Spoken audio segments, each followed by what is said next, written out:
Welcome to entry of Tamil. வரக்கூடிய group 2 மற்றும் group 2 எக்ஸாம்ல கிளியர் ஆகி நீங்களும் ஒரு அரசு ஊழியரா மாறணும்னா உடனே என்ட்ரி ஆப் தமிழை டவுன்லோட் பண்ணுங்க.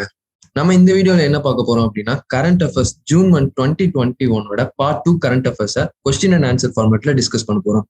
கூடவே சமச்சீர் புக்ல இருந்து எடுக்கப்பட்ட ஒரு 5 ஜிகே கொஸ்டினும் பைலிங்குவலா கொஸ்டின் அண்ட் ஆன்சர் ஃபார்மேட்ல டிஸ்கஸ் பண்ண போறோம். First question: In the recent Niti Aayog SDG Index, Sustainable Development Goal Index 2020-21, இப்போ ரீசெண்டா ரிலீஸ் பண்ணியிருக்க அந்த SDG Index, who shared the second spot along with Tamil Nadu? NITI Aayog சமீபத்தில் வெளியிட்ட 2020-21 ஆண்டிற்கான நிலையான மேம்பாட்டு இலக்கு குறியீட்டில் தமிழ்நாட்டுடன் சேர்ந்து 2ஆம் இடத்தில் உள்ள மாநிலம் எது?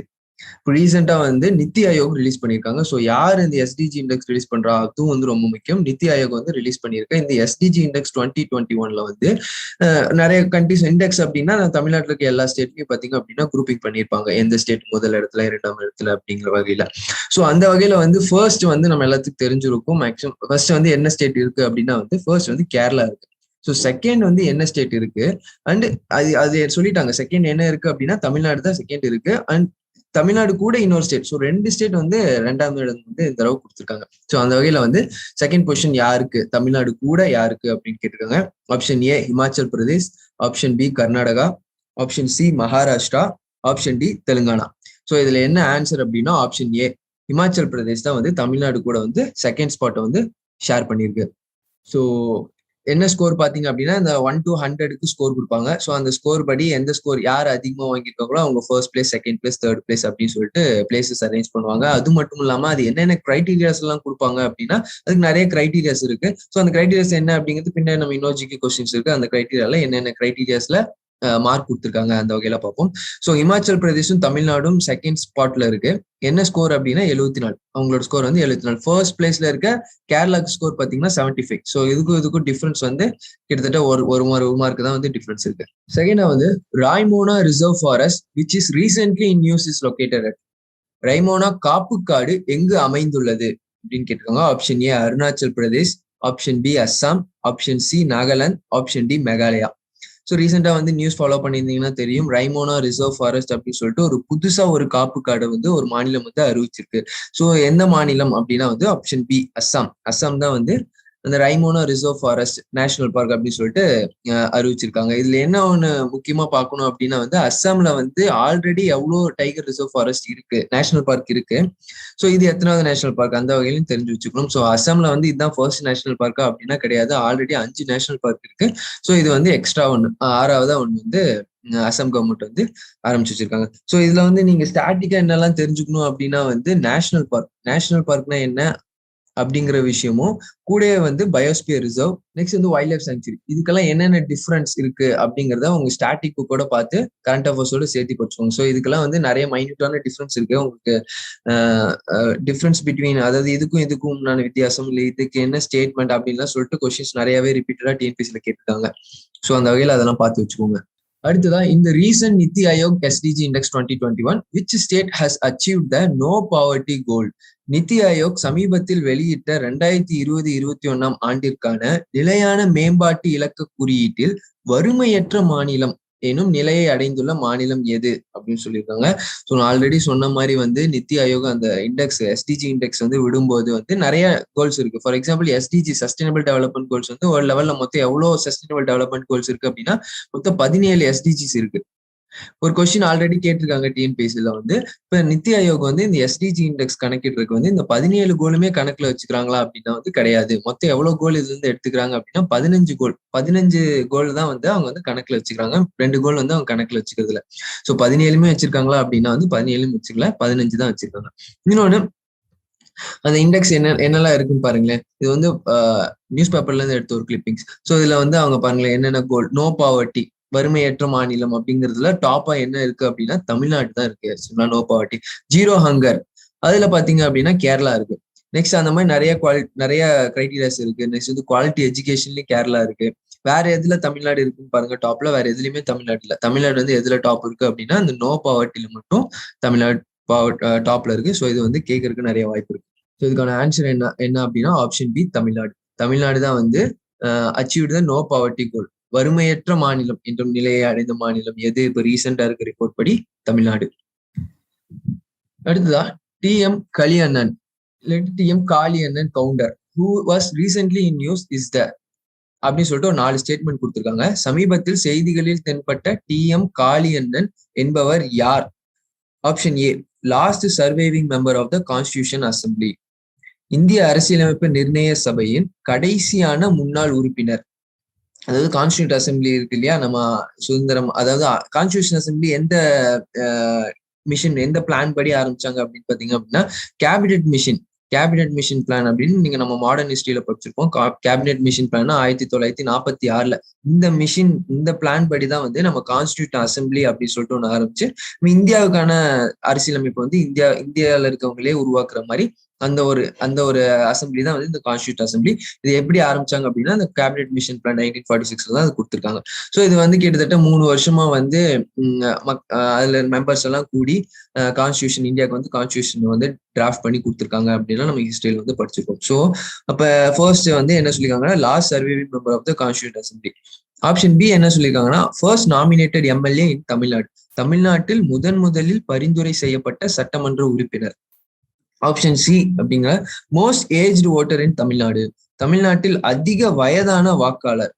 ஆப்ஷன் டி வந்து first Sahitya Akademi winner from Tamil Nadu, Sahitya Akademi விருது பெற்ற தமிழ்நாட்டை சேர்ந்த முதல் நபர்.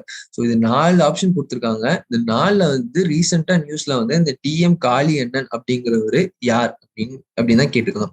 என்ன நியூஸ்ல வந்துச்சு அப்படின்னா வந்து ரீசெண்டா வந்து டி.எம். காளியண்ணன் அவங்க வந்து இறந்துட்டாங்க, இஸ் டிஸ்மிஸ்ட் அப்படின்னு சொல்லிட்டு நியூஸ்ல வந்துச்சு. ஸோ இதுக்கான ஆன்சர் என்ன அப்படின்னா கரண்ட் அஃபேர்ஸ் படிச்சிருந்தாலும் அதுக்கான ஆன்சர் வந்து தெரிஞ்சிருக்கும். ஆப்ஷன் ஏ, சரிங்களா, இவர் தான் வந்து last surveying member of the constitution assembly. நம்ம கான்ஸ்டிடியூஷன் அசம்பிளி இருந்துச்சு இல்லையா 1946 இந்த கேபினெட் மிஷன் படி வந்த கான்ஸ்டிடியூஷன் அசம்பிளில நிறைய பேர் இருந்தவங்க எல்லாருமே பாத்தீங்கன்னா இறந்துட்டாங்க. லாஸ்டா ஒரே ஒருத்தர் இவ்வளவு நாள் இருந்தாரு, டி.எம். காளியண்ணன். இப்ப இவரும் இறந்துட்டாரு. ஸோ வந்து கான்ஸ்டிடியூஷன் அசம்பிளி இருந்த யாருமே இப்ப வந்து தற்போதுக்கு உயிரோட இல்லை. ஸோ இவர் தான் T M. Kaliannan Gounder. Is the last surviving former member of the Indian constitution assembly. எந்த ஏஜ்ல இறந்திருக்காரு அப்படின்னா தன்னோட 101வது வயசுல வந்து இறந்திருக்காரு. ஸோ இவர் வந்து தமிழ்நாடு சேர்ந்தவர். ஸோ வந்து டிஎன்பிஎஸ்சிக்கு இன்னும் கொஞ்சம் இம்பார்ட்டன்டான ஒரு விஷயம். Palanikumar was recently appointed as. இந்த மாதிரி அப்பாயின்மெண்ட்ஸ் பத்தியும் வந்து டிஎன்பிஎஸ்சில வந்து நிறைய கேட்கறாங்க. ஸோ வந்து அந்த எக்ஸாமுக்கு முன்னாடி ஒரு 6 to 7 மந்த்துக்கு முன்னாடி முக்கியமான போஸ்ட்ல யாரெல்லாம் அப்பாயிண்ட் ஆயிருக்காங்க அப்படிங்கறது எழுதி வச்சு நம்ம மனப்பாடம் பண்ணிக்கணும். Option A, chief electoral officer of Tamil Nadu, தமிழகத்தின் தலைமை தேர்தல் அதிகாரி. ஸ்டேட் விஜிலன்ஸ் கமிஷனர், மாநில ஊழல் தடுப்பு ஆணையர். இந்த எந்த போஸ்ட்ல வந்து நம்ம பழனிக்குமார் அப்படிங்கிறவர் வந்து அப்பாயிண்ட் பண்ணியிருக்காங்க அப்படின்னு கேட்டிருக்காங்க. Option C, state election commissioner, மாநில தேர்தல் ஆணையர். Option D, state finance commissioner, மாநில நிதி ஆணையர். ஸோ இது 4ல எது அப்படின்னா இந்த மாதிரி அப்பாயின்மெண்ட்ஸ் எல்லாம் வந்து நம்ம கண்டிப்பா நியூஸ்ல படிச்சிருந்தாதான் வந்து கரெக்டா எழுத முடியும். ஸோ இதுக்கான ஆன்சர் என்ன அப்படின்னா option C, state election commissioner. So இவர் யாரு, அந்த ஸ்டேட் எலெக்ஷன் கமிஷனர் அவங்க வந்து யார் அப்பாயிண்ட் பண்ணுவா அப்படிங்கிற விஷயமும் பார்த்துக்கோங்க. யாருன்னா கவர்னர் அப்பாயிண்ட் பண்ணுவாங்க. இதே வந்து சென்ட்ரல் இந்த எலெக்ஷன் கமிஷனர் இருக்காங்க இல்லையா, சென்ட்ரல் எலெக்ஷன் கமிஷன், அவங்க யாரு அப்பாயிண்ட் பண்ணுவா அப்படின்னா வந்து பிரசிடென்ட் அப்பாயிண்ட் பண்ணுவாரு. ஸோ இதை வந்து கவர்னர் அப்பாயிண்ட் பண்ணுவார். அண்ட் அவர் பத்தி தெரியணும் அப்படின்னா வந்து பழனிக்குமார் அப்படிங்கிறது ரிட்டையர்ட் ஐஏஎஸ் ஆஃபீஸர். ஸோ அவர் வந்து ஸ்டேட் எலெக்ஷன் கமிஷனர் அப்பாயிண்ட் பண்ணிருக்காங்க. ஸ்டேட் எலெக்ஷன் கமிஷனருக்கு என்னென்ன ஆர்டிகல்ஸ் கவர் ஆகும், ஸோ அந்த மாதிரி விஷயங்களை வந்து நீங்க கேதர் பண்ணி படிச்சுக்கோங்க. ஸ்டேட் எலெக்ஷன் கமிஷனோட ஒர்க் என்ன, அவர் வந்து லோக்சபா எலெக்ஷன்ல வந்து ஸ்டேட் எலெக்ஷன் கமிஷனர் பங்கு இருக்கா, சரி அட்லீஸ்ட் ஸ்டேட் லெஜிஸ்லேட்டிவ் அசம்பிளி இல்லையா, ஸ்டேட் லெஜிஸ்லேட்டிவ் எலெக்ஷன் இப்போ ரீசெண்டா நினைச்சல அதுல எலெக்ஷன் கமிஷன் ஸ்டேட் எலெக்ஷன் கமிஷனுக்கு பங்கு இருக்கா அப்படின்னா 2 எலெக்ஷன்லயும் வந்து ஸ்டேட் எலெக்ஷன் கமிஷனுக்கு வேலையே இல்லை. ஸ்டேட் எலெக்ஷன் கமிஷனுக்கு எப்போ வேலை இருக்கு அப்படின்னா லோக்கல் எலெக்ஷன் இருக்குல்ல, local body election, panchayat election, municipality election. So அதெல்லாம் சூப்பர்வைஸ் பண்றது தான் வந்து இந்த ஸ்டேட் எலெக்ஷன் கமிஷன். அடுத்ததான் A76 is an iceberg located. A76 என்னும் பனிப்பாறை எங்கு உள்ளது அப்படின்னு கேட்டிருக்காங்க. இது எப்படி கேட்கலாம் அப்படின்னா A76 ரீசென்ட்லி இன் நியூஸ் அப்படின்னா என்னன்னு கூட கேட்கலாம். A76 அப்படின்னா என்னன்னு கூட இவங்களே சொல்லிட்டாங்க, அது ஒரு பனிப்பாறை அப்படின்ட்டு. இது என்ன அப்படின்னு கூட கேள்வி கேட்கலாம். ஆப்ஷன் ஏ பனிப்பாறையா, ஆப்ஷன் பி இல்ல வேற ஏதாவது மிசைலா, ஆப்ஷன் சி ஏதாவது ஸ்பேஸ் மிஷனா, அந்த மாதிரி கூட உங்களுக்கு கொஸ்டின் கேட்கலாம். A76 என்னும் பனிப்பாறை எங்கு உள்ளது? ஆப்ஷன் ஏ ஆர்டிக் ஓஷன், ஆர்டிக் பெருங்கடல்லையா, ஆப்ஷன் பி ஐஸ்லாண்ட்லயா, ஆப்ஷன் சி அண்டார்டிகாலையா, ஆப்ஷன் டி கிரீன்லாண்ட்லயா. ஸோ இது ஏன் இப்போ ரீசெண்டா நியூஸ்ல வந்துச்சு அப்படின்னா இந்த A76 அப்படிங்கிறது தான் இருக்கிறதுலே பெரிய கிளேஷியர். இப்போ கிளேஷியர் பனிப்பாறையிலேயே வந்து இருக்கிறதுலே பெரிய பனிப்பாறை இதுதான். கிட்டத்தட்ட 4300 ஸ்கொயர் கிலோமீட்டர் இருக்கு. இதுக்கு அடுத்ததான் வந்து மஜோர்கா, அதுவும் பக்கத்துல இருக்கு. அது வந்து 3640 ஸ்கொயர் கிலோமீட்டர் இருக்கு. ஸோ இது எங்க இருக்கு அப்படின்னா வந்து அண்டார்டிகால இருக்கு. ஸோ கரண்ட்லி வேர்ல்ட்ஸ்லேயே லார்ஜஸ்ட் ஐஸ்பர்க் அப்படிங்கிறது வந்து இந்த A76 ஐஸ்பர்க் அப்படிங்கிறது தான். ஆப்ஷன் சி அண்டார்டிகா அதான் வந்து கரெக்டான answer. Which state appointed a transgender into the state planning commission for the first time? The state planning commission டிரான்ஸ்ஜெண்டருக்காக வந்து பிளான் பண்ணக்கூடிய ஒரு ஸ்டேட் பிளானிங் கமிஷன் முதல் முறையாக திருநங்கை ஒருவரை மாநில திட்டக்குழு ஆணையத்தில் நியமித்த மாநிலம் எது? அதாவது ஸ்டேட் பிளானிங் கமிஷன் இந்த ஸ்டேட்டுக்கு உண்டான பிளான் பண்றதுல வந்து ஃபர்ஸ்ட் டைம் வந்து ஒரு டிரான்ஸ்ஜெண்டரை வந்து யார் அப்பாயிண்ட் பண்ணியிருக்காங்க அப்படின்னு கேட்கிறாங்க. ஸோ டிரான்ஸ்ஜெண்டர் அந்த விஷயத்துல வந்து மோஸ்ட் ப்ரோக்ரெசிவா இருக்கிறது வந்து தமிழ்நாடு. ரொம்ப நிறைய முதல் தடவை வந்து அவங்களுக்காக ஒரு வெல்ஃபேர் போர்ட் கொண்டு வந்தாங்கன்னு சொல்லிட்டு கூட நம்ம முன்னாடி வீடியோல பார்த்துருப்போம். ஸோ அதுக்கான ஆன்சர் என்ன அப்படின்னா அஃப்கோர்ஸ் ஆன்சர் வந்து தமிழ்நாடு. தமிழ்நாடு தான் வந்து ஃபர்ஸ்ட் டைம் வந்து ஒரு டிரான்ஸ்ஜெண்டர் அப்பாயிண்ட் பண்ணியிருக்காங்க. அதுவும் யாரு அப்படின்னா வந்து டிரான்ஸ்ஜெண்டர் நார்த்தகி நத்ராஜ் அப்படிங்கிறவங்க வந்து இன்க்ளூட் பண்ணியிருக்காங்க. ஸோ இவங்களை பத்தி விஷயங்கள் பார்த்தோம். இவங்க வந்து ஒரு பரதநாட்டியம் டான்சர், சரிங்களா? நார்த்தகி நட்ராஜ் அப்படிங்கிறவங்க ஒரு பரதநாட்டியம் டான்சர்.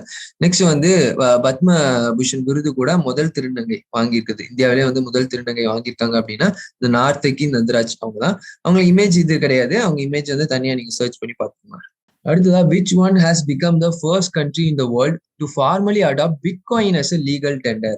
உலகில் பிட்காயினை தன்னுடைய சட்டப்படியான ஒரு அதிகாரப்பூர்வ பணமாக முறையாக அங்கீகரித்துள்ள முதல் நாடு எது அப்படின்னு கேட்டிருக்காங்க. இப்போ வேர்ல்டுலயே வந்து ஃபர்ஸ்ட் டைம் வந்து பிட்காயின் அப்படிங்கறத ஒரு லீகல் டெண்டரா, ஓகேங்களா? லீகல் டெண்டர் அப்படின்னா வந்து என்னன்னா, இப்போ ஒரு கண்ட்ரில ஒரு விஷயத்த வந்து லீகல் டெண்டர் அப்படின்னு சொல்லிட்டாங்கன்னா அதை வந்து யாருமே மறுக்கக்கூடாது. ஒரு டிரான்சாக்ஷன்ல யாருமே மறுக்கக்கூடாது. ஃபார் எக்ஸாம்பிளுக்கு வந்து இப்ப நம்ம வந்து கரன்சியை வந்து இந்தியாவில லீகல் டெண்டரா வச்சிருக்கோம் அப்படின்னா கரன்சி எங்க கொடுத்தா அதை அக்செப்ட் பண்ணிக்கணும். அதை வந்து மறுக்க முடியாது.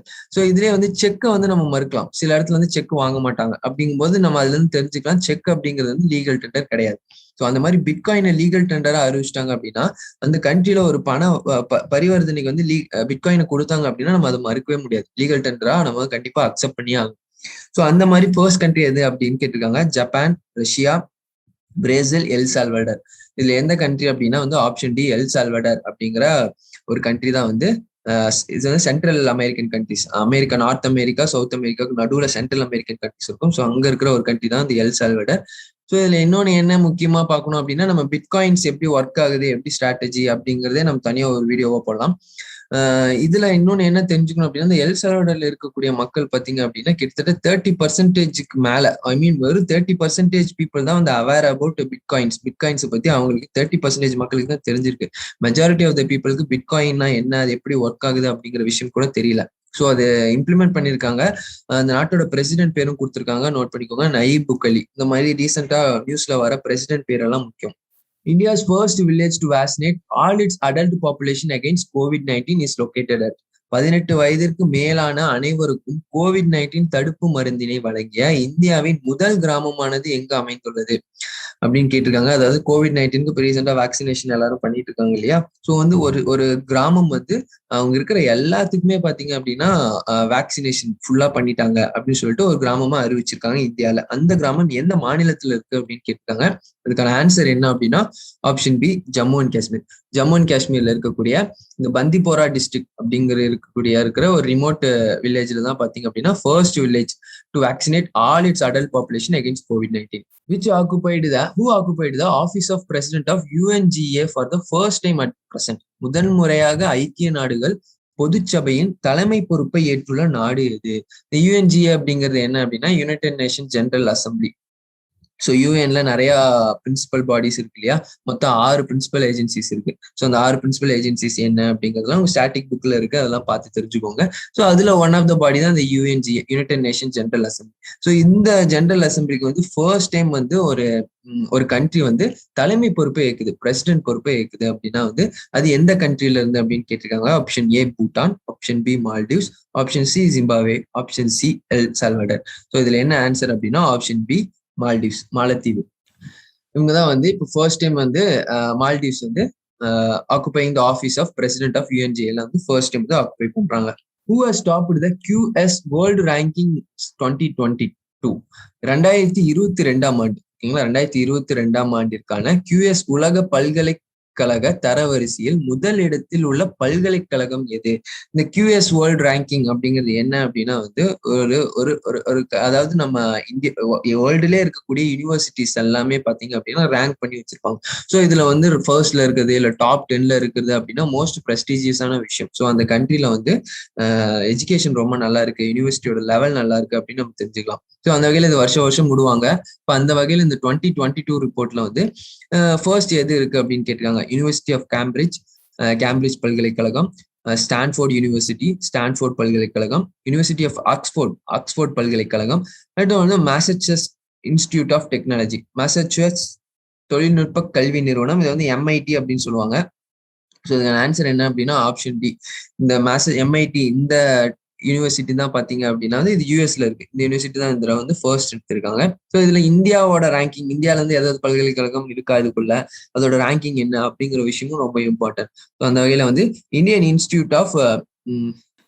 Institute of information technology Allahabad, IIT Allahabad has been the 23rd position வந்து செக்யூர் பண்ணியிருக்கு. Which IT company has not touched ₹3 trillion in market capitalization in India at present now? தற்போது இந்தியாவின் சந்தை மூலதனத்தில் ₹3 trillion என்ற மதிப்பை எட்டாத தகவல் தொழில்நுட்ப நிறுவனம் எது கேட்டிருக்காங்க. அதாவது ஐடி கம்பெனிஸ். ரீசெண்டா வந்து நிறைய ஐடி கம்பெனிஸோட இந்தியாவில மொத்தம் 3 ஐடி கம்பெனிஸ் வந்து ₹3 trillion, அதுவும் பாத்துக்கோங்க டாலர் கிடையாது, ₹3 trillion வந்து கிராஸ் பண்ணிருக்கு. கேபிட்டலைசேஷன் அப்படிங்கும்போது என்ன அப்படின்னா வந்து இந்த கம்பெனியோட மொத்த மூலதனம், சரிங்களா, மூலதனம் வந்து 3 trillion வந்து கிராஸ் பண்ணியிருக்கிற ஒரு 3 கம்பெனி இதுல இருக்கு. இந்த 4 ஆப்ஷன்ல 3 கம்பெனி பாத்தீங்க அப்படின்னா 3 trillion கிராஸ் பண்ணிச்சு. ஒரே ஒரு கம்பெனி மட்டும் கிராஸ் பண்ணல, அந்த ஆட் ஒன் மட்டும் நம்ம கண்டுபிடிக்கணும். ஸோ ஆப்ஷன் ஏ விப்ரோ வந்து 3 trillion கிராஸ் பண்ணிச்சா அப்படின்னா வந்து கிராஸ் பண்ணிச்சு. விப்ரோ வந்து ரீசெண்டா தான் 3 trillion கேபிட்டலைசேஷன் வந்து கிராஸ் பண்ணிச்சு. ஆப்ஷன் பி இன்ஃபோசிஸ் கிராஸ் பண்ணிச்சா அப்படின்னா இன்ஃபோசிஸும் கிராஸ் பண்ணிச்சு 3 trillion. TCS கிராஸ் பண்ணிச்சா, இது ஒரு ஐடி கம்பெனி கிராஸ் பண்ணிச்சா அப்படின்னா இதுவும் கிராஸ் பண்ணிச்சு. CTS, ஸோ இதுதான் வந்து இந்த 3 trillion மார்க்கை வந்து கிராஸ் பண்ணல. World's first CO2 neutral cement plant was recently set up at. Carbon dioxide நடுநிலையாக்க செய்யும் உலகின் முதல் சிமெண்ட் ஆலையானது எங்கு அமைக்கப்பட்டுள்ளது? ஸோ வந்து இந்த carbon di oxide neutral cement plant அப்படிங்கிறது என்ன சொல்ல வராங்க அப்படின்னா வந்து சிமெண்ட் தயாரிக்கக்கூடிய ஒரு பிளான்ட். ஸோ இதுல சிமெண்ட் பிளான்ட்ல தான் பாத்தீங்கன்னா இந்த டாப் CO2 எமிஷன் எங்கெல்லாம் இருந்து வெளில வருது அப்படிங்கிறதுல டாப் எடுத்தோம் அப்படின்னா வந்து டாப் 5ல ஒன் ஆஃப் தி இண்டஸ்ட்ரி தான் இந்த சிமெண்ட் பிளான்ட். ஸோ சிமெண்ட் பிளான்ட்ல இருந்து நிறைய CO2 கேசஸ் வந்து வெளில வருது. CO2 கேஸ் அப்படிங்கிறது வந்து ஒரு பொட்டன்ஷியல் கிரீன் ஹவுஸ் கேஸ் நம்மளுக்கு தெரிஞ்சிருக்கும். ஸோ இதுல CO2 நியூட்ரல் சிமெண்ட் பிளான்ட் அப்படிங்கிறது என்ன மீன் பண்றாங்க அப்படின்னா, இந்த சிமெண்ட் பிளான்ட்ல இருந்து CO2 வெளியே வராதா அப்படின்னா கண்டிப்பா வந்து அது தப்பு. இந்த பிளான்ட்ல இருந்து கண்டிப்பா CO2 வெளில வரும். ஸோ நியூட்ரல் சிமெண்ட் பிளான்ட் அப்படின்னு என்ன சொல்றாங்கன்னா, அது எவ்வளவு சிமெண்ட் பிளான்ட் வெளில வருதோ, அதாவது CO2 வெளில வருதோ அதை வந்து நியூட்ரல் பண்ணிடுறாங்க. ஸோ அதுக்கு ஏற்ற விஷயங்கள் அவங்க வந்து எடுத்திருக்காங்க. ஃபார் எக்ஸாம்பிளுக்கு வந்து அதுக்கு உண்டான சில டெக்னாலஜிஸ் அடாப்ட் பண்ணியிருப்பாங்க. ஸோ கேசஸ் வெளியே போறதுக்கு முன்னாடி அது ஃபில்டர் பண்றக்கூடிய டெக்னாலஜிஸ் அடாப்ட் பண்ணியிருப்பாங்க. ஸோ எவ்வளவு தூரம் கார்பன் டை ஆக்சைடு வெளில வர்றாங்களோ அந்த கம்பெனி சார்பில் சில மரங்களை நட்டுருப்பாங்க, ட்ரீஸை வந்து நட்டு வச்சுப்பாங்க. ஸோ இதெல்லாம் இனிஷியேட்டிவ்ஸ் எடுத்து அவங்க வந்து எவ்வளவு CO2 வெளில வராங்களோ அதுக்கு ஈக்குவலண்டான விஷயமும் பண்ணிடுறதுனால இதை வந்து CO2 நியூட்ரல் சிமெண்ட் பிளான்ட் அப்படின்னு சொல்லிட்டு அறிவிச்சிருக்காங்க. ஸோ அந்த மாதிரி வேர்ல்டுலயே first CO2 neutral cement plant எங்க இருக்கு? யூஎஸ்லயா, இல்ல இந்தியாலயா, இல்ல சைனாலயா, இல்ல ஸ்வெடன்லயா அப்படின்னு பார்த்தோம் அப்படின்னா வந்து ஆன்சர் என்ன அப்படின்னா ஆப்ஷன் டி ஸ்வெடன்ல தான் வந்து வேர்ல்ட்ல ஃபர்ஸ்ட் CO2 நியூட்ரல் பிளான்ட் வந்திருக்கு. அந்த CO2 அந்த சிமெண்ட் பிளான்ட் பேர் என்னன்னு பாருங்க, ஹெதல்பர்க் சிமெண்ட் பிளான்ட். ஓகேவா, அந்த சிமெண்ட் பிளான்ட் பேர் வந்து ஹெதல்பர்க் சிமெண்ட் பிளான்ட். அதான் வந்து வேர்ல்டுல second largest cement plant. So அதுவும் இம்பார்ட்டன்ட், ஓகேங்களா. வேர்ல்டுல வந்து செகண்ட் லார்ஜஸ்ட் சிமெண்ட் பிளான்ட் ஒரு CO2 நியூட்ரல் சிமெண்ட் பிளான்ட்டா இருக்கு. அடுத்ததான் who has release the world energy investment report 2021 recently? 2021 ஆண்டின் உலக ஆற்றல் முதலீட்டு அறிக்கையினை வெளியிட்ட அமைப்பு எது அப்படின்னு கேட்டிருக்காங்க. World energy investment report. So இந்த மாதிரி ரிப்போர்ட்ஸ் எல்லாம் என்ன இருக்கும் பாத்தீங்க அப்படின்னா வந்து எல்லா கண்ட்ரிஸோட வேர்ல்டு எனர்ஜி, அவங்க எவ்வளவு தூரம் வந்து ஆற்றல் எனர்ஜி வந்து கன்சியூம் பண்றாங்க, எவ்வளவு தூரம் எனர்ஜி ரிலீஸ் பண்றாங்க, ஸோ அந்த எனர்ஜில அவங்க எவ்வளவு தூரம் இம்ப்ரூவ் ஆயிருக்காங்க, அந்த மாதிரி விஷயங்கள்லாம் கணக்கிட்டு ஒரு இண்டெக்ஸ் மாதிரி விடுறாங்க. ஸோ இந்த இண்டெக்ஸ் யாரு விடுறாங்க அப்படின்னு கேட்டிருக்காங்க. ரொம்ப ரொம்ப இம்பார்ட்டன்ட்.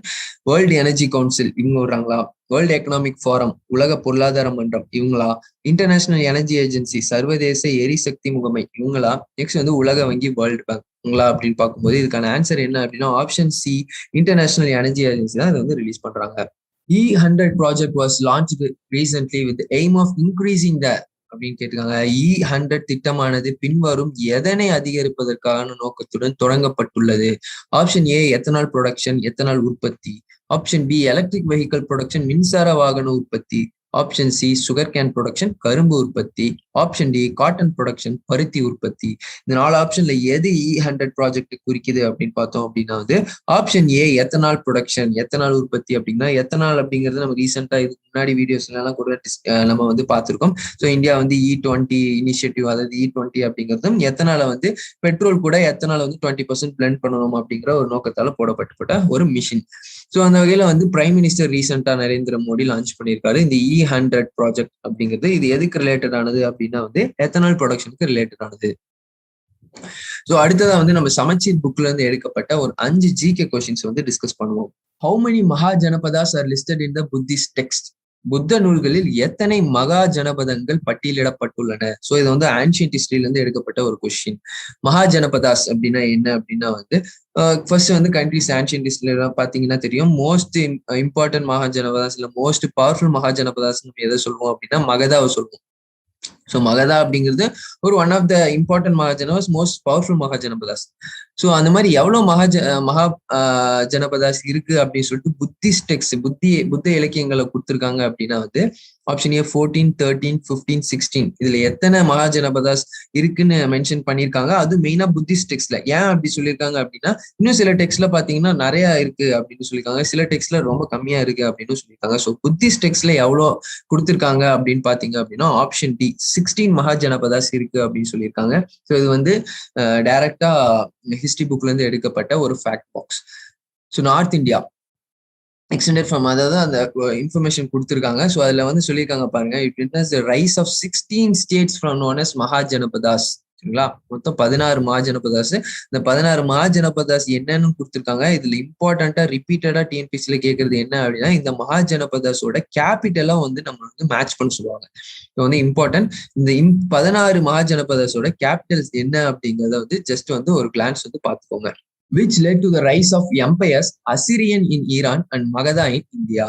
ஈரானில் அசிரியன் மற்றும் இந்தியாவில் மகத பேரரசுகளின் எழுச்சிக்கு வழிவகுத்துள்ளது எது? ஆப்ஷன் ஏ ஃபிஷிங், மீன் பிடித்தல். ஆப்ஷன் பி ட்ரேட், வர்த்தகம். Option C iron bluff, agriculture. Option D mining, சுரங்க வேலை.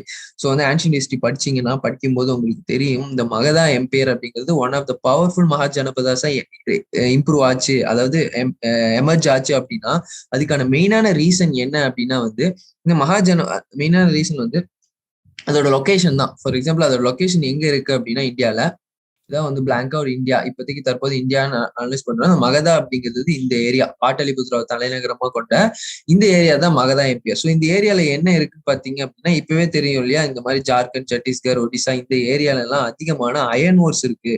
சரிங்களா, இரும்பு தாதுகள் இருக்கு. ஸோ இதை யூஸ் பண்ணி என்ன பண்ணலாம் அப்படின்னா வந்து அவங்க வந்து ஈஸியா வந்து அக்ரிகல்ச்சர், அதாவது கிளியரும் பண்ணலாம், இடத்த வந்து கிளியர் பண்ணவும் செய்யலாம். ஸோ வந்து போரும் செய்யறதுக்கும் அந்த அயன் வந்து யூஸ் ஆகும். ஸோ வந்து இந்த மகதன் எம்பையர் இம்ப்ரூவ் ஆகிறதுக்கு ஒரு முக்கியமான விஷயமா இருந்தது என்ன அப்படின்னா வந்து அயன் பிளஃப் அக்ரிகல்ச்சர், இரும்பு கலப்பை விவசாயம், இரும்பை யூஸ் பண்ணி அவங்க விவசாயம் பண்ணதும் அதுக்கப்புறம் இரும்பை யூஸ் பண்ணி அவங்க வந்து போர்கள் செஞ்சதும் தான் வந்து இந்த மகதா எம்பையர் இம்ப்ரூவ் ஆகிறதுக்கு ஒரு முக்கியமான விஷயம். ஸோ இது வந்து நம்ம டெக்ஸ்ட் புக்ஸ்ல வந்து ஒரு ஃபேக்ட் பாக்ஸ்லேயே கொடுத்துருக்காங்க.